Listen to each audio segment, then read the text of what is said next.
இல்ல அப்ளை அப்படின்னு சொல்லி ஒரு ஆப்ஷன் இருக்கும். ஜஸ்ட் அதை கிளிக் பண்ணுங்க. கிளிக் பண்ணதுக்கு அப்புறம் கரண்டா என்னென்ன அப்ளிகேஷன் ஓப்பனா இருக்கும் அது எல்லாமே காட்டுவாங்க. நம்ம வந்து பாத்தீங்கன்னா CHSL அப்ளை பண்ண போறோம். அதுக்கு நேரா வந்து பாத்தீங்கன்னா அப்ளைன்னு இருக்கும். ஜஸ்ட் அதை கிளிக் பண்ணிக்கோங்க. கிளிக் பண்ணதுக்கு அப்புறம் ஆல்ரெடி நீங்க SSCல வந்து பாத்தீங்கன்னா உங்களோட நீங்க ரிஜிஸ்டர் பண்ணும்போது ஒரு ரிஜிஸ்ட்ரேஷன் நம்பரும் பாஸ்வேர்டும் கொடுத்துருப்பாங்க. அதை வச்சுதான் நீங்க இப்ப அப்ளிகேஷன் வந்து பாத்தீங்கன்னா கண்டினியூ பண்ண முடியும். அந்த ரிஜிஸ்ட்ரேஷன் நம்பர் பாஸ்வேர்டு கேப்சா கொடுத்து ஃபர்ஸ்ட் லாகின் பண்ணிக்கோங்க. இப்போ நான் என்னோட ரிஜிஸ்ட்ரேஷன் நம்பர் பாஸ்வேர்டு கொடுத்து ஃபர்ஸ்ட் லாகின் பண்ணிட்டேன். இப்போ என்னோட ஐடி வந்து பாத்தீங்கன்னா லாகின் ஆயிருச்சு. லாகின் ஆனதுக்கு அப்புறம் வந்து பாத்தீங்கன்னா ஃபர்ஸ்ட் எடுத்து காட்டுறாங்க பாத்தீங்கன்னா CHSLக்கு வந்து பாத்தீங்கன்னா என்னைக்கு அப்ளிகேஷன் ஓப்பன் ஆயிருக்கு, லாஸ்ட் டேட் என்னைக்கு, அந்த அப்ளிகேஷன் கரெக்ஷன் பண்ணிட்டீங்கன்னா தப்பு பண்ணிட்டீங்கன்னா அந்த கரெக்ஷன் பண்ண டேட் எல்லாமே கொடுத்துருக்கேன். ஒன்ஸ் இது எல்லாமே செக் பண்ணி பார்த்து சைட்ல அப்ளை இருக்கு பார்த்தா ஜஸ்ட் அந்த அப்ளை லிங்கை கொடுத்து அடுத்த பேஜுக்குள்ள போங்க. அப்ளைன்னு கிளிக் பண்ணதுக்கு அப்புறம் இப்படி ஒரு பேஜ் ஓப்பன் ஆகும். இதுல வந்து பாத்தீங்கன்னா ஃபர்ஸ்ட் உங்க பர்சனல் இன்ஃபர்மேஷனை ஃபில் பண்ற மாதிரி இருக்கும். அதுக்கப்புறம் உங்க எஜுகேஷன் டீடைல், அதுக்கப்புறம் அடிஷனல் இன்ஃபர்மேஷன், அதுக்கப்புறம் உங்க டாக்குமெண்ட் அப்லோட் பண்ற மாதிரி இருக்கும். அதுக்கப்புறம் ப்ரீவியூ, அதுக்கப்புறம் வந்து பாத்தீங்கன்னா உங்க அப்ளிகேஷன் நீங்க சப்மிட் பண்ணலாம். ஃபர்ஸ்ட் வந்து பாத்தீங்கன்னா நீங்க ஒன் டைம் ரிஜிஸ்ட்ரேஷன் பண்ணும்போது உங்க டீடைல் எல்லாம் கொடுத்திருப்பாங்க. அது எல்லாமே வந்து பாத்தீங்கன்னா ஷோ பண்ணிருப்பாங்க. ஒன்ஸ் எல்லாமே கரெக்டா இருக்கா அப்படின்னு சொல்லி நீங்க டீடைலா செக் பண்ணி பாத்துக்கோங்க. செக் பண்ணி பார்த்துட்டு கீழே அப்படியே ஸ்க்ரோல் டவுன் பண்ணிட்டு கீழே லாஸ்ட்டுக்கு வந்துருங்க. இன்ஃபர்மேஷன் எல்லாமே கரெக்டா இருக்கான்னு செக் பண்ணி பார்த்துட்டேன். செக் பண்ணி பார்த்து நெக்ஸ்ட் இருக்கு பாத்தீங்கன்னா ஜஸ்ட் அந்த நெக்ஸ்ட் பட்டனை கிளிக் பண்ணி அடுத்த பேஜுக்குள்ள போங்க. நீங்க நெக்ஸ்ட் கொடுத்ததுக்கு அப்புறம் உங்க பர்சனல் டீடைல் சேவ்டு சக்சஸ்ஃபுல்லி வரும். ஜஸ்ட் வந்து பாத்தீங்கன்னா ஓகேன்னு கொடுத்துருங்க. கொடுத்து முடிச்சு அடுத்த பேஜுக்குள்ள வந்தீங்கன்னா உங்க எஜுகேஷன் குவாலிஃபிகேஷன் செலக்ட் பண்ண சொல்லுவாங்க. நீங்க அதிகபட்சமா என்ன படிச்சு முடிச்சீங்களோ அதை செலக்ட் பண்ணிக்கோங்க. நான் +2 தான் முடிச்சிருக்கேன். +2 முறை செலக்ட் பண்ணியிருக்கேன். அதுக்கப்புறம் வந்து பாத்தீங்கன்னா இந்த வேலை வாய்ப்புக்கு வந்து பாத்தீங்கன்னா நீங்க மினிமம் +2 படிச்சிருந்தால் போதுமானது. ஃபர்ஸ்ட் வந்து பாத்தீங்கன்னா 12th ஸ்டாண்டர்ட் கொடுக்கலாம், அல்ல ஈக்குவலன்ட் டு 12th ஸ்டாண்டர்ட் கொடுக்கலாம். எதுனாலும் கொடுத்துக்கலாம், பிரச்சனை கிடையாது. ஜஸ்ட் அதை கிளிக் பண்ணிக்கோங்க. கிளிக் பண்ணதுக்கு அப்புறம் வந்து பாத்தீங்கன்னா நீங்க பாஸ் ஆயிருக்கீங்களா இல்ல அப்ரெண்டிஸ்ஷிப் முடிச்சிருக்கீங்க. நான் பாஸ் தான், நான் பாஸ்னு கொடுத்துருக்கேன். அதுக்கப்புறம் நீங்க எந்த வருஷம் படிச்சு முடிச்சீங்க அப்படின்னு கேட்காங்க. அதையும் வந்து பாத்தீங்கன்னா டீடைலா செலக்ட் பண்ணிக்கோங்க. அதுக்கப்புறம் உங்களோட போர்டு என்னன்னு கேட்டிருக்காங்க. நீங்க என்ன போர்டோ வந்து பாத்தீங்கன்னா செலக்ட் பண்ணிக்கோங்க. ஃபர்ஸ்ட் வந்து பாத்தீங்கன்னா அதுக்கான ஸ்டேட் செலக்ட் பண்ண சொல்லுவாங்க. தமிழ்நாடுங்கிறத செலக்ட் பண்ணியிருக்கேன். இந்த ஸ்டேட்டை செலக்ட் பண்ணதுக்கு அப்புறம் உங்களோட போர்டு என்னன்னு கேட்பாங்க. Tamil Nadu board of secondary education அப்படிங்கிறத செலக்ட் பண்ணிக்கோங்க. அதுக்கப்புறம் உங்க ரோல் நம்பர், அதுக்கப்புறம் உங்க பர்சன்டேஜ் எல்லாமே கொடுத்து சேவ் அண்ட் நெக்ஸ்ட்ங்கிறத கிளிக் பண்ணிருங்க. உங்க எஜுகேஷன் டீடைல் கொடுத்ததுக்கு அப்புறம் இந்த பாத்தீங்கன்னா சக்சஸ்ஃபுல்லி அப்படின்னு வந்து ஜஸ்ட் ஓகேன்னு கொடுத்துருங்க. ஓகேன்னு கொடுத்ததுக்கு அப்புறம் வந்து பாத்தீங்கன்னா உங்க அடிஷனல் இன்ஃபர்மேஷன் கேட்போம். நீங்க எக்ஸ் சர்வீஸ் மேனா இருக்கீங்களா கேட்பாங்க. இருந்தா எஸ் கொடுங்க, இல்ல நோ கொடுத்துருங்க. அதுக்கப்புறம் நீங்க வந்து பாத்தீங்கன்னா ஏஜ் ரிலாக்சேஷனுக்காக அப்ளை பண்றீங்கன்னு கேட்பாங்க. இருந்துச்சுன்னா எஸ் கொடுங்க, இல்ல நோன்னு கொடுத்துருங்க. அதுக்கப்புறம் வந்து பாத்தீங்கன்னா உங்க எஜுகேஷன் டாக்குமெண்ட், அதுக்கப்புறம் உங்களோட இன்ஃபர்மேஷன் எல்லாமே ஷேர் பண்ணலாமா, ஃபியூச்சர் ஏதாவது வேலை வாய்ப்பு வந்தா அதுக்கு ஷேர் பண்ணலாமான்னு கேட்கறாங்க. உங்களுக்கு விருப்பம்னா எஸ் கொடுங்க, இல்ல நோ கொடுத்துட்டு சேவ் அண்ட் நெக்ஸ்ட்ங்கிற கிளிக் பண்ணிருக்கேன். கிளிக் பண்ணதுக்கு அப்புறம் வந்து பாத்தீங்கன்னா அடிஷனல் இன்ஃபர்மேஷன் டீடைலா சேவ்டுன்னு வந்துடும். ஜஸ்ட் ஓகேன்னு கொடுங்க. ஓகேன்னு கொடுத்ததுக்கு அப்புறம் வந்து பாத்தீங்கன்னா உங்க எக்ஸாமினேஷன் சென்டரை செலக்ட் பண்ண சொல்லுவாங்க. உங்களுக்கு நியர்பை என்ன சென்டர் இருக்கோ அதை வந்து பாத்தீங்கன்னா நீங்க செலக்ட் பண்ணிக்கோங்க. நான் எப்பவுமே வந்து பாத்தீங்கன்னா திருநெல்வேலி, மதுரை, திருச்சிராப்பள்ளி செலக்ட் பண்ணுவேன். எனக்கு இதான் வந்து பாத்தீங்கன்னா நியரஸ்டா இருக்கு. உங்களுக்கு என்ன சென்டர் நியரஸ்டா இருக்குமோ அதை நீங்க செலக்ட் பண்ணிக்கோங்க. நான் சொல்றேன் அப்படின்னு சொல்லி இந்த சென்டர் நீங்க செலக்ட் பண்ண வேண்டாம். உங்களுக்கு எது நியரஸ்டா இருக்குமோ அதை வந்து பாத்தீங்கன்னா நீங்க செலக்ட் பண்ணிக்கோங்க. எனக்கு இந்த 3 சென்டர் தான் வந்து பாத்தீங்கன்னா நியரஸ்டா இருக்கும். அதனால வந்து பாத்தீங்கன்னா இந்த 3 சென்டர் தான் எப்பவுமே செலக்ட் பண்ணுவேன். உங்களுக்கு எது வேணுமோ அதுக்கு ஏற்ற மாதிரி நீங்க செலக்ட் பண்ணிக்கோங்க.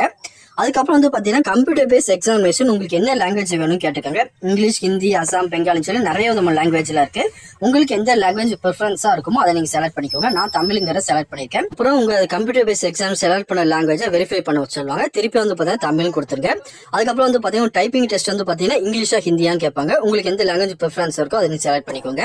அதுக்கப்புறம் வந்து பாத்தீங்கன்னா லாஸ்டா வந்து பாத்தீங்கன்னா நீங்க 12th ஸ்டாண்டர்ட்ல science streaming, science with maths group படிச்சிருக்கீங்களா இல்லையான்னு கேட்பாங்க. எஸ்னா எஸ் கொடுங்க, இல்லைன்னா நோங்கிறத நோன் கொடுத்துருக்கேன். கொடுத்துட்டு சேவ் அண்ட் நெக்ஸ்ட்ங்கிறத வந்து பாத்தீங்கன்னா ஜஸ்ட் கிளிக் பண்ணிருங்க. சேவ் அண்ட் நெக்ஸ்ட் கிளிக் பண்ணதுக்கு அப்புறம் உங்க அடிஷனல் இன்ஃபர்மேஷன் 2 வந்து பாத்தீங்கன்னா சேவ்டு சக்சஸ்ஃபுல்லி வந்துடும். ஜஸ்ட் வந்து பாத்தீங்கன்னா ஓகேங்கிறத கொடுத்துருங்க. வந்து பாத்தீங்கன்னா நீங்க போட்டோ சிக்னேச்சர் அப்லோட் பண்ற மாதிரி இருக்கும். நிறைய பேருக்கு வந்து பாத்தீங்கன்னா சிக்னேச்சர் பழைய மாதிரியே நீங்க அப்லோட் பண்ணிக்கலாம். ஜஸ்ட் 10ல இருந்து 20 KB இருக்க மாதிரி நீங்க எடுத்து அப்லோட் பண்ணிக்கலாம். போட்டோவை மட்டும் வந்து பாத்தீங்கன்னா சில உங்க மொபைல் ப்ரௌசர் வந்து பாத்தீங்கன்னா அப்டேட் ஆயிருக்காது. அவங்க வந்து பாத்தீங்கன்னா போட்டோ கேப்சர் பண்ண முடியாது. அவங்களுக்கு தனியா வந்து பாத்தீங்கன்னா SSC தரப்புல ஒரு ஆப் கொடுத்துருக்காங்க. அந்த ஆப்பை நீங்க டவுன்லோட் பண்ணி லாகின் பண்ணி நீங்க போட்டோ எடுத்து சேவ் பண்ணிக்கலாம். அது எப்படி அப்படி சொல்லி லாஸ்டா இந்த வீடியோ முடிவில் நம்ம பார்க்கலாம். ஜஸ்ட் வந்து பாத்தீங்கன்னா அந்த ஆப்போட லிங்க் எல்லாமே டிஸ்கிரிப்ஷன்ல கொடுத்துருக்கேன். நீங்க செக் பண்ணி பாருங்க. ஜஸ்ட் அந்த ஆப்பை டவுன்லோட் பண்ணி லாகின் பண்ணுங்க. இப்போ அந்த ஆப்பை இன்ஸ்டால் பண்ணிட்டேன். நீங்களும் அந்த மாதிரி வந்து பாத்தீங்கன்னா ஆப்பை இன்ஸ்டால் பண்ணிக்கோங்க. இன்ஸ்டால் பண்ணிட்டு உங்க ரெஜிஸ்ட்ரேஷன் நம்பர், பாஸ்வேர்டை கொடுத்து லாகின் பண்ணுங்க. லாகின் பண்ணோம்னா கரெக்டா நீங்க எந்த அப்ளிகேஷனுக்கு அப்ளை பண்ணிக்கோ அது ஃபர்ஸ்ட் எடுத்துனே வந்துடும். இங்க வந்துட்டு பாத்தீங்கன்னா CHSL சைட்ல வந்து பாத்தீங்கன்னா கேப்சன் பட்டன் இருக்கு. ஜஸ்ட் அதை மட்டும் கிளிக் பண்ணுங்க. ஜஸ்ட் அதை கிளிக் பண்ணதுக்கு அப்புறம் எந்த மாதிரி போட்டோ இருக்கக்கூடாது, எந்த மாதிரி இருக்கணும் அப்படின்னு சொல்லி அவங்கள கிளியரான ஒரு வியூ கொடுத்துருக்காங்க. அந்த வியூ எல்லாம் செக் பண்ணி பார்த்துட்டு சைடு ஒரு கேமரா சிம்பிள் இருக்கு, ஜஸ்ட் அதை கிளிக் பண்ணுங்க. கிளிக் பண்ணதுக்கு அப்புறம் உங்க மொபைலோட ஃப்ரண்ட் கேமரா வந்து ஓப்பன் ஆயிரும். இந்த மாதிரி தான் வந்து பாத்தீங்கன்னா உங்க ஃபேஸ் தெரியும். பின்னாடி வந்து பாத்தீங்கன்னா பிளைன் பேக்ரவுண்டா இருக்கிற மாதிரி வச்சுக்கிட்டு ஜஸ்ட் வந்து பாத்தீங்கன்னா கேப்சர் அப்படிங்கிறத கிளிக் பண்ணிருங்க. உங்க போட்டோ உடனே வந்து பாத்தீங்கன்னா கேப்சர் ஆயிரும். இப்படிதான் இங்க போட்டோ அப்லோட் அண்ட் ப்ராசஸ் வந்துச்சு பாத்தீங்கன்னா கீழே கிரீன் கலர் இப்படி வந்தோம்னா ஜஸ்ட் அப்லோடுங்கிறத கிளிக் பண்ணிருங்க. கிளிக் பண்ணதுக்கு அப்புறம் வந்து பாத்தீங்கன்னா உங்க போட்டோ வந்து அவங்க அபிஷியல் வெப்சைட்ல அப்லோட் ஆயிரும். நிறைய ஃப்ரெண்ட்ஸ்க்கு வந்து பாத்தீங்கன்னா வெப்சைட் மூலியமா பண்ண முடியல. அவங்க வந்து பாத்தீங்கன்னா போட்டோ மட்டும் இந்த மாதிரி கேப்சர் பண்ணதுக்கு அப்புறம் போட்டோ அப்லோட் சக்சஸ்ஃபுல்லி கண்டினியூ வெப்சைட்னு வந்துடும். ஜஸ்ட் வந்து பாத்தீங்கன்னா ஓகே பார்த்துட்டு ரிட்டர்னுங்கிறத கிளிக் பண்ணுங்க. கிளிக் பண்ணி வெளியே வந்துட்டீங்கன்னா உங்க போட்டோ வந்து பாத்தீங்கன்னா ஷோ பண்ண ஆரம்பிச்சிடுறாங்க. இதுக்கப்புறம் மீதி இருக்க ஸ்டெப் வந்து பாத்தீங்கன்னா உங்க வெப்சைட்ல போய் நீங்க கண்டினியூ பண்ணிக்கோங்க. இதுல பார்த்தாலே உங்களுக்கு தெரியும் என்னோட போட்டோ வந்து பாத்தீங்கன்னா இப்ப இதுல அப்லோட் ஆயிடுச்சு. அதுக்கப்புறம் வந்து பாத்தீங்கன்னா சிக்னேச்சர் அப்லோட் பண்ணிட்டு சேவ் அண்ட் நெக்ஸ்ட்ங்கிற ஜஸ்ட் கிளிக் பண்றேன்.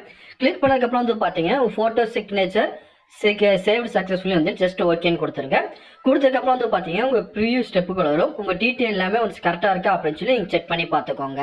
என்னோட டீடைல் எல்லாமே கரெக்டா இருக்கான்னு செக் பண்ணி பார்த்துட்டு சேவ் அண்ட் நெக்ஸ்ட்ங்கிற ஜஸ்ட் கிளிக் பண்றேன். கிளிக் பண்ணதுக்கு அப்புறம் வந்து பாத்தீங்கன்னா ஒரு டிக்ளரேஷன் கொடுத்துருக்காங்க. இந்த டிக்ளரேஷன் படிச்சு பார்த்து டிக் மார்க் வந்து பாத்தீங்கன்னா டிக் பண்ணிட்டு கீழே இந்த கேப்சர் டைப் பண்ணிட்டு சேவ் அண்ட் நெக்ஸ்ட்ங்கிறத டைப் பண்ணிருங்க. சேவ் அண்ட் நெக்ஸ்ட் கிளிக் பண்ணதுக்கு அப்புறம் வந்து பாத்தீங்கன்னா form receive successfully content verification pending அப்படின்னு வந்துச்சு. ஜஸ்ட் சைட்ல வந்து பாத்தீங்கன்னா பிரிண்ட் அப்ளிகேஷன் கொடுத்துருக்காங்க. ஜஸ்ட் அதை கிளிக் பண்ணுங்க. கிளிக் பண்ணி உங்க அப்ளிகேஷன் வந்து பாத்தீங்கன்னா உங்க பிரிண்ட் அவுட் எடுத்து வந்துருவாங்க. இது வேணா எடுத்து வந்து பாத்தீங்கன்னா சேவ் பண்ணி வச்சுக்கோங்க. மற்றபடி வந்து பாத்தீங்கன்னா நான் எஸ்சி கம்யூனிட்டியில் அப்ளை பண்ணாத இங்கே ஃபீஸ் பேமெண்ட் எதுவுமே வரல. நீங்க வேற ஏதாச்சும் கம்யூனிட்டியில் அப்ளை பண்ணீங்கன்னா அதுக்கேற்ற மாதிரி ஃபீஸ் வந்து நீங்க ஆன்லைன்ல பேமெண்ட் பண்ற மாதிரி இருக்கும். ஆன்லைன்ல net banking, debit card, credit card அல்லது யூபிஐ மூலியமா வந்து பாத்தீங்கன்னா நீங்க ஈஸியாவே பண்ணிக்கலாம்.